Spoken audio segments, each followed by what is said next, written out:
Eh, Queridos estudiantes, luego del receso vamos a continuar con el utilitarismo del acto.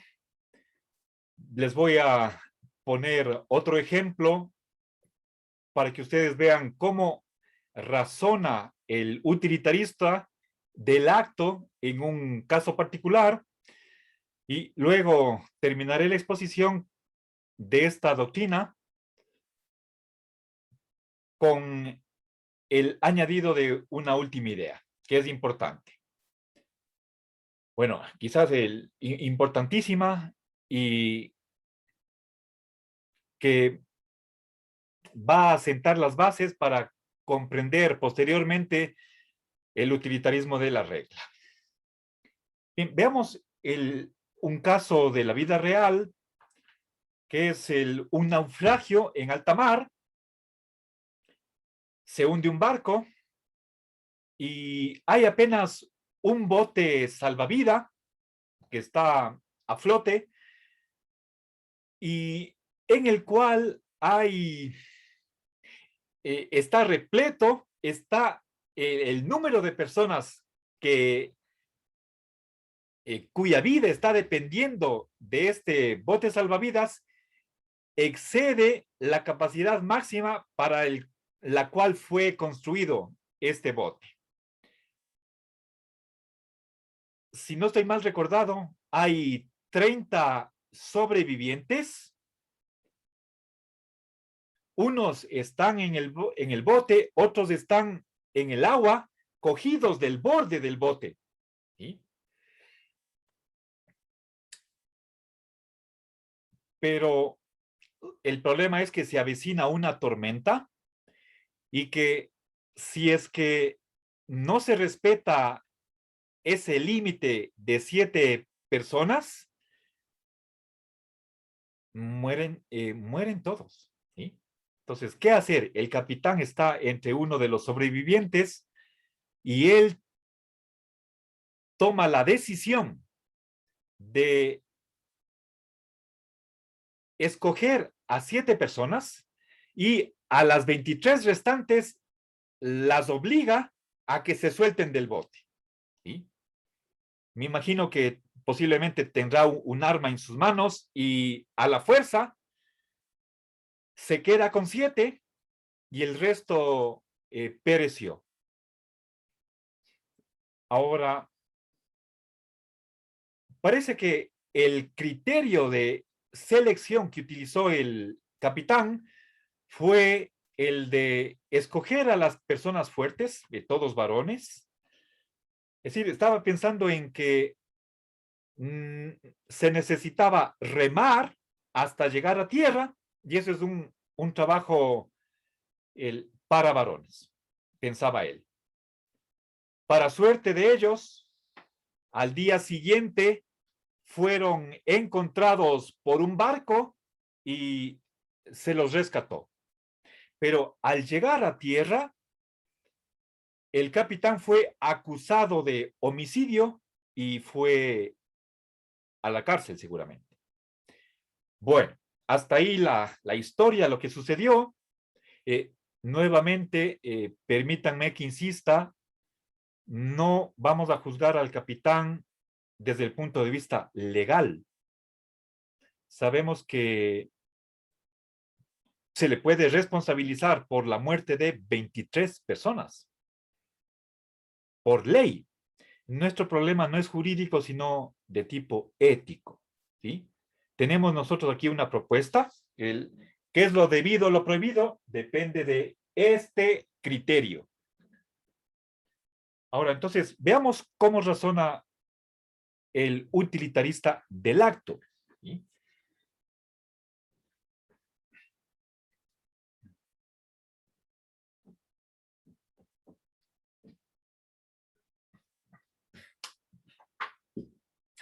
Nuevamente, estamos en un caso en el cual, hagamos lo que hagamos, va a haber muertos. Aquí no hay cómo aplicar el criterio de producir el mayor bien, sino el de evitar el mayor mal. ¿Sí? Esa es la obligación. El-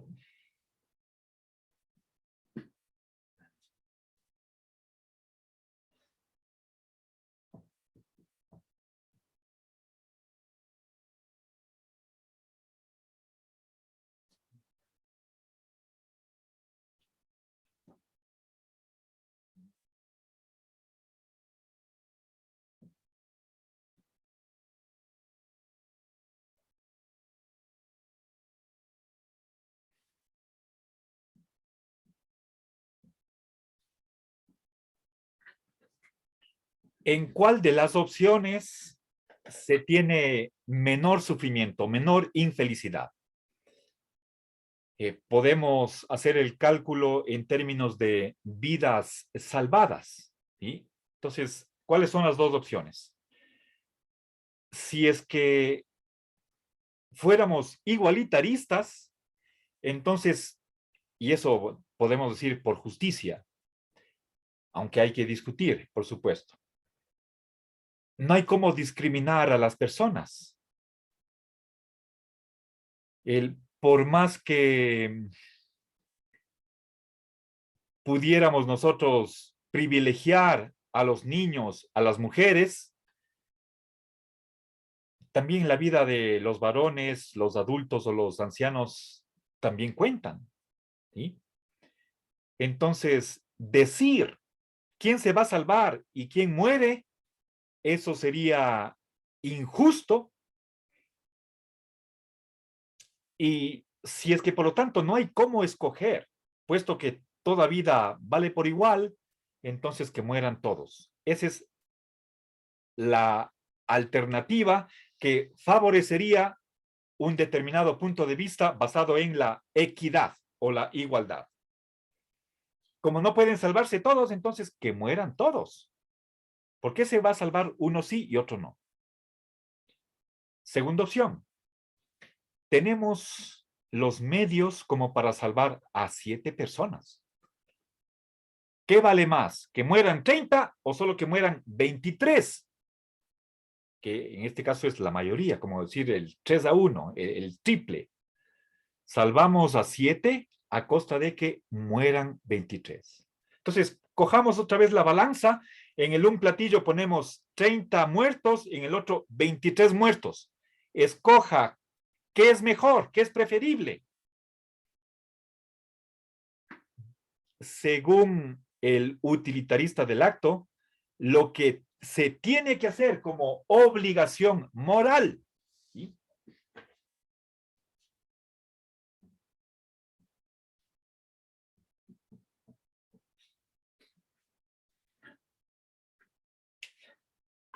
Aunque sea contra el deber legal. En lo jurídico, discúlpenme, estamos en la materia de ética, no nos incumbe a nosotros, no digo que no sea importante, puede ser que la acción obligatoria desde el punto de vista jurídico sea una, mientras que desde el punto de vista ético sea otra. Hay, puede suceder esas discrepancias, ¿sí? Estamos manejando distintos criterios, pero ¿qué pensaría el utilitarista del acto? Es preferible salvar a 7 que dejar morir a 30. Y entonces el utilitarista aprobaría, estaría de acuerdo con la acción que hizo el capitán y por lo tanto estaría en contra de que se le condene. Hizo lo que debía hacer. ¿Ya? Bien, entonces formulemos la alternativa con la que nos topamos en el caso del capitán. ¿Sí? Es dejar que mueran 30, ¿sí? El dejar morir a 30 o matar a 23. Digo matar porque hay ahí una acción. Se les fuerza a 23 personas a que se suelten del bote. Y eso es condenar la muerte de ellos. ¿Sí? No sobrevivieron a la tormenta por estar ahí en medio del mar y se ahogaron. ¿Sí? Eso equivale a matarles. ¿Sí? Bien, o sea, creo que el texto no nos dice exactamente cómo es que el capitán les obligó, pero eso es lo que él hizo y a consecuencia murieron 23. ¿Sí? Porque el capitán así lo decidió. ¿Ya? Bien, entonces, dejar morir a 30 o, bueno, esto de matar a 23 es para salvar a 7.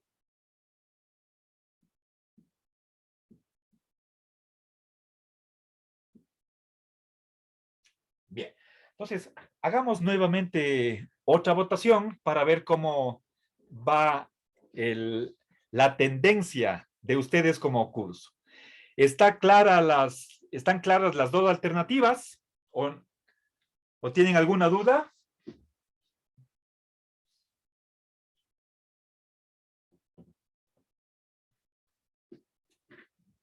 ¿Sí? Entonces, parece que no hay dificultad. Empecemos la votación. Vamos por opción A. ¿Sí? Es decir, si somos apegados al igualitarismo, ¿sí? No hay cómo hacer una discriminación. Pensemos, por ejemplo, que ustedes, o si quieren, incluido yo, 30 personas en el bote. Bueno, yo estoy en una edad distinta a la de ustedes, más bien me puedo quitar, pero imagínense personas de la misma edad. ¿Creen que sería correcto que se salven solamente 7 y 23 se mueran? ¿Sí? A ver, entonces, si pensamos desde el punto de vista de la igualdad, de la justicia, estaríamos en contra de hacer una selección que diga quién se salva y quién muere. ¿Quién está a favor de eso, por favor? Opción A, que, que se mueran todos. Alcen la mano, por favor, y contamos.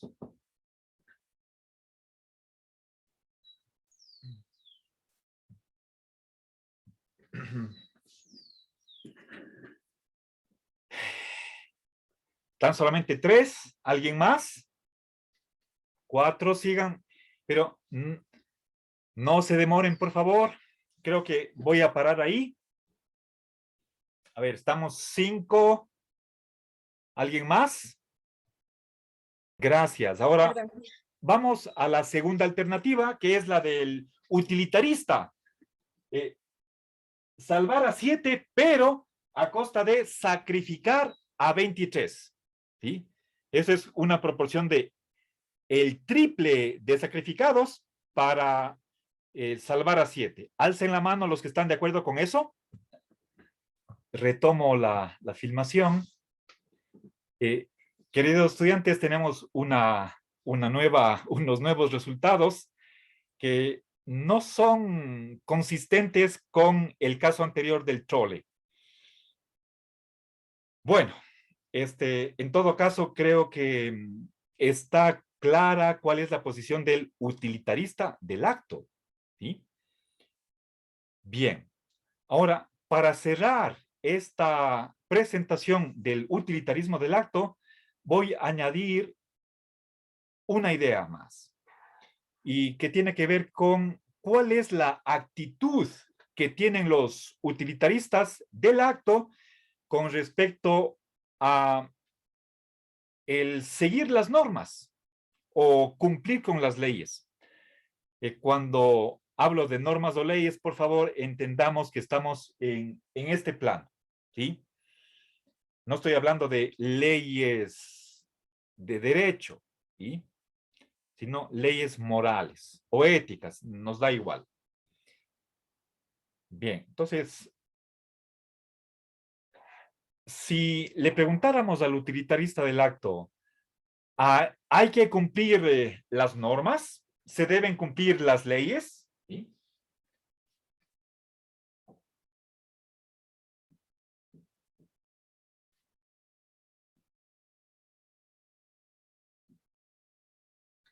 Bueno, una de las respuestas que es coherente, que se cohesiona con todo es el espíritu de esta doctrina, es la de que depende. A veces sí, a veces no.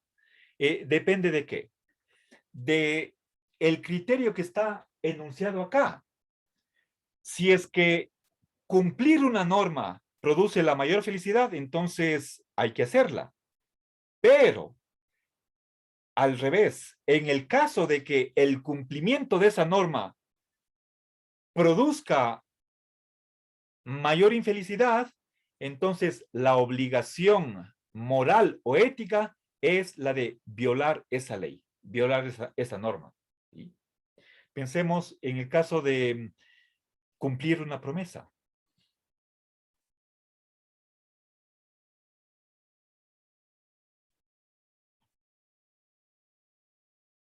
Uno da su palabra de buena fe, con la intención de cumplir, pero llegado el momento de satisfacer esa promesa, ¿qué pasa si es que al cumplir la promesa se produce un mayor mal?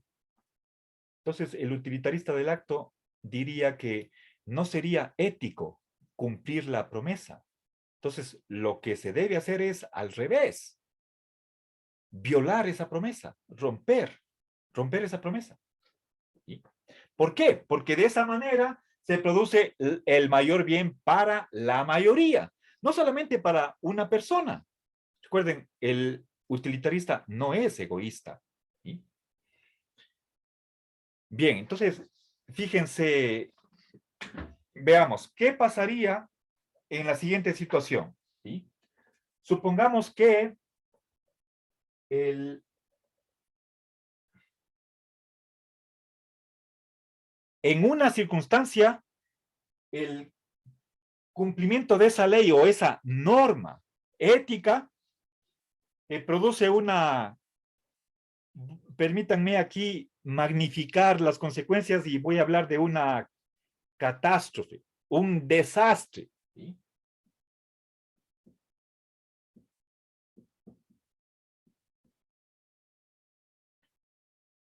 ¿Qué se debería hacer? Obviamente, sería todo lo contrario del utilitarismo del acto, cumplir la ley. Si es que sabemos que las consecuencias van a ser pésimas, entonces la obligación es no cumplir la ley. Obligación moral. ¿Sí? A ver, tal vez voy a poner norma para que no estemos pensando en ley jurídica. ¿Sí?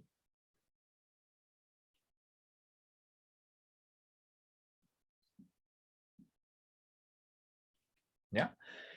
Según, por lo tanto, para concluir, el utilitarista del acto cree que toda norma, por ejemplo, la de no matar, no mentir o decir la verdad, no robar, etcétera, todas esas normas tienen excepciones. ¿Sí?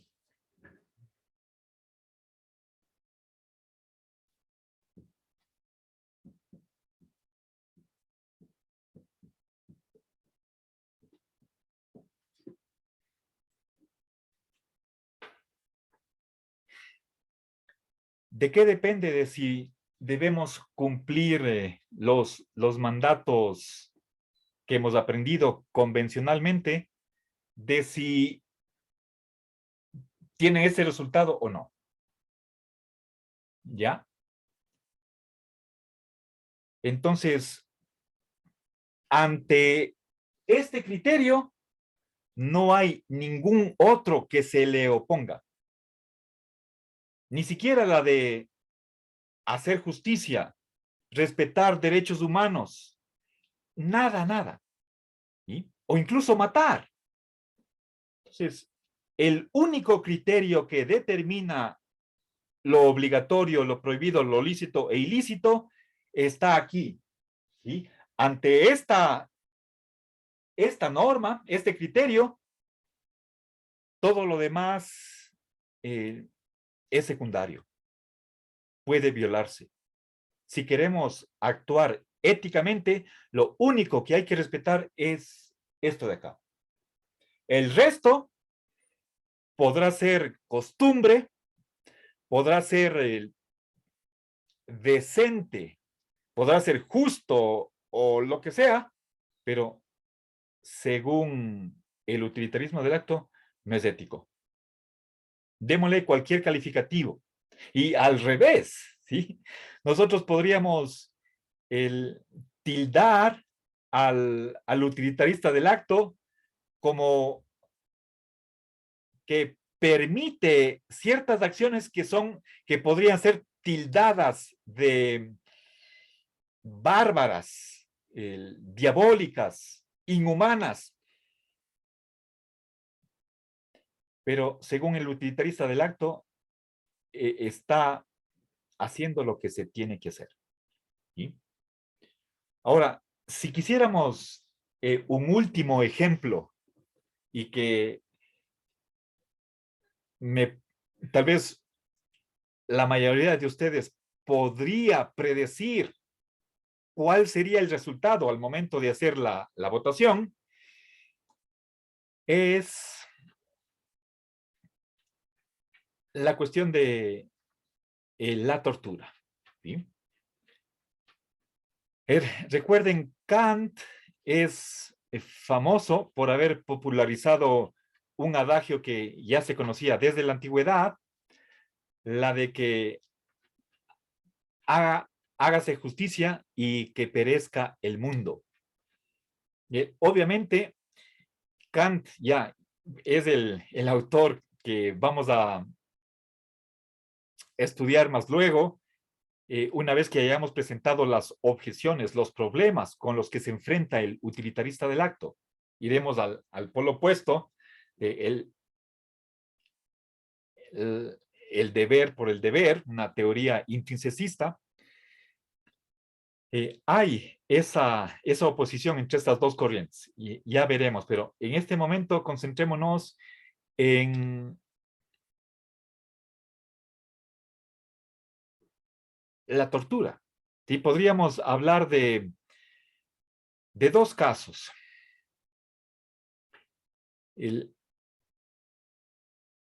¿Qué pasa con un sospechoso de terrorismo? Pensemos en el 9 de septiembre de 2001, la víspera del atentado contra las Torres Gemelas. 2,000 muertos. ¿Cómo pensaríamos si nosotros juzgamos la posible acción que hace la policía o inteligencia? Están ahí agentes del FBI ante una persona de quien se sospecha que tiene la información para prevenir ese atentado en el que murieron 2,000 personas. Deberíamos torturarle a ese sospechoso para que revele qué es lo que va a suceder al siguiente día y así ahorrarnos 2,000 muertes, salvar 2,000 vidas, a costa de torturarle a un individuo que tiene un récord criminal. ¿Debería hacerse eso? Podemos nosotros, desde un punto de vista utilitarista, del acto, podríamos decir, la tortura es mala, pero en ciertos casos debería estar permitida, como precisamente en el escenario que les estoy dibujando. ¿Sí? Entonces, pongamos ese caso más.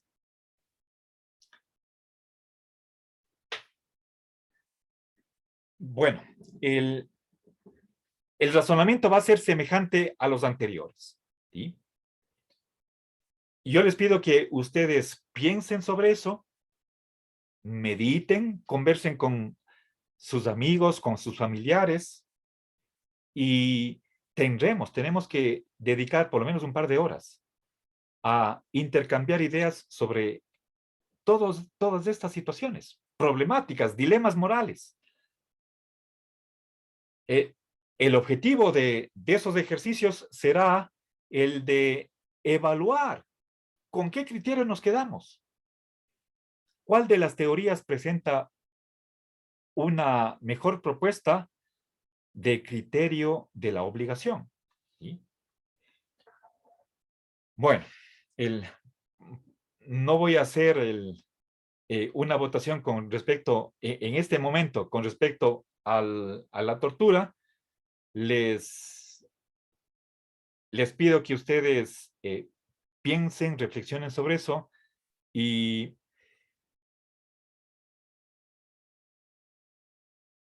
en otra ocasión tendremos el diálogo. Bien, ahora, con esto, pongo punto final a la descripción, a la presentación de la teoría. Y si es que ustedes no tienen alguna pregunta, tal vez de aclaración o quieren hacer algún comentario o alguna crítica, voy a precisamente a pasar a la siguiente sección que tiene que ver con las objeciones que se han lanzado contra esta teoría del utilitarismo del acto, ¿no? Bueno, entonces borro el pizarrón y avanzamos.